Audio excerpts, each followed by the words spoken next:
Hi friends, ఎలా ఉన్నారు? అందరూ బాగున్నారా? ఓకే, ఈరోజు ఈ వీడియో దేని గురించి అంటే అమావాస్య గడియలు. అంటే ఈ అమావాస్య ఎప్పుడు ప్రారంభమవుతుంది, అలాగే ఎప్పుడు ముగింపు, అంటే ఎప్పుడు ఈ అమావాస్య క్లోజ్ అవుతుంది అనే టైం గురించి ఈ వీడియో అనమాట. అంటే సరే, ఇప్పుడు చెప్తాను చూడండి. అమావాస్య మార్చి 18వ తారీఖు ఉదయం 8:25 మొదలవుతుంది. అంటే ఈరోజు ఉదయం 8:25 స్టార్ట్ అయింది. మరుసటి రోజు ఉదయం 6:52 వరకు ఉంది. మళ్ళీ చెప్తున్నాను చూడండి. అంటే మార్చి 18వ తారీఖు ఈరోజు ఉదయం 8:25 మొదలయ్యి ప్రారంభం. మరుసటి రోజు ఉదయం అంటే 19వ తారీఖు ఉగాది రోజు పొద్దున పూట 6:52 వరకు ఈ అమావాస్య ఉంది. సో ముగింపు సమయం రేపు 6:52. అంటే ఎవరన్నా పటాలు తుడుచుకోవాలి, బొట్లు పెట్టుకోవాలి, అలాగే పూజా మందిరం క్లీన్ చేసుకోవాలి, ఇలాంటివి ఏమైనా చేసుకోవాలి అనుకుంటే కనుక రేపు ఉదయం 19వ తారీఖు ఉదయం 7 గంటల తర్వాత మాత్రమే పటాలు అవి తుడిచి మనం బొట్లు పెట్టుకోవడం, మందిరాన్ని అది క్లీన్ చేసుకోవడం చేయాలన్నమాట. గడపకు అది పసుపు రాసుకోవడం, బొట్లు పెట్టుకోవడం ఇలాంటివన్నీ చేయాలన్నా కూడా మనం రేపే చేయాలి. 19వ తారీఖు 7 గంటల తర్వాత నుంచే మనం చేయాలన్నమాట. అలాగే ఇల్లు తుడిచి శుభ్రం చేసుకునేటప్పుడు ఆ వాటర్లో కొంచెం కళ్ళుప్పు, పసుపు వేసుకుంటే మంచిదని అని నాకు కొంతమంది చెప్పారు. మీకు కూడా ఇంట్రెస్ట్ ఉంటే కనుక మీరు ఒకవేళ అలా వేసుకోండి, ఓకేనా? సో మీకు ఇప్పుడు ఈ టైమింగ్ విషయంలో క్లియర్ అని అనుకుంటున్నాను. మ్యాక్సిమం దీని గురించి అందరికీ తెలుసు.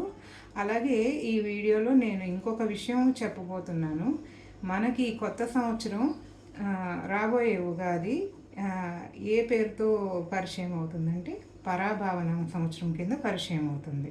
ప్రతి సంవత్సరం ఒక్కొక్క పేరుతో పరిచయం అవుతుంది. ఈ సంవత్సరం పరాభావన సంవత్సరం కింద పరిచయం అవుతుంది.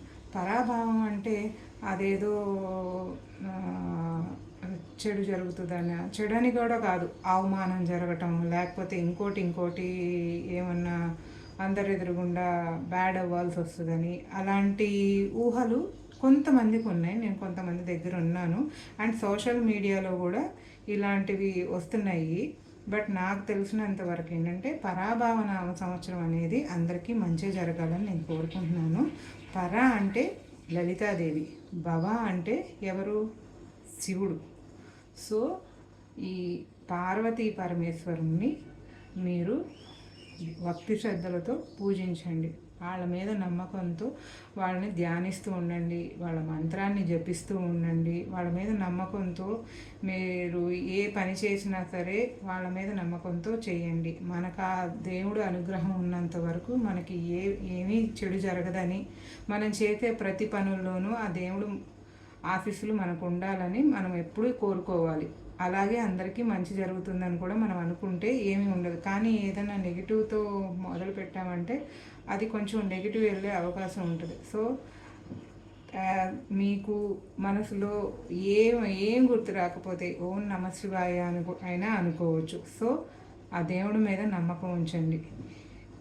ఈ సంవత్సరం మీకు అందరికీ మంచి జరగాలని, ఆయురారోగ్యాలు ఉండాలని, అష్టైశ్వర్యాలు రావాలని, మీరు చేసే ప్రతి పనిలోనూ ఆ దేవుడు మీ వెంట ఉండి అన్ని కార్యాలు శుభప్రదం కావాలని నేను కోరుకుంటున్నాను, ఓకేనా?